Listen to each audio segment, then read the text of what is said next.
Kemine bar wagty bir sany kino izledipdi bize.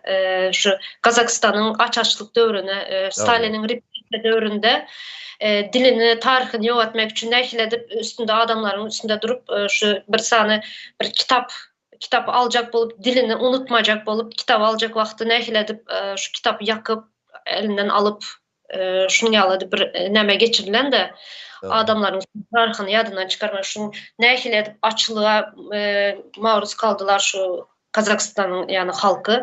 Şu zatlar ýadyma düşýär. Bizler mine şu okullarda taryhymyzy, dilimizi nämetmek üçin her şeýle edip oýunlar oýnadylar da.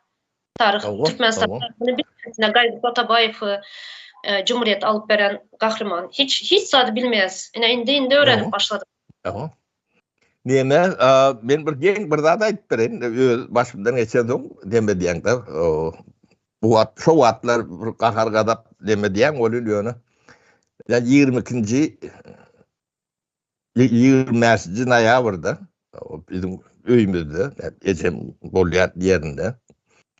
Yani Ecem invalid, yani kalyatkada otur. O şonu kalyatkadan demediýärler. Piyada diýer, emedekler çykdy. Elinden alýarlar. O çykýa, ondan öýdäki kitaplar var bizim öýümizde. 4-5 miňden kän kitap bardy. Onun tanlyk hakamyň gol ýazgylary bar.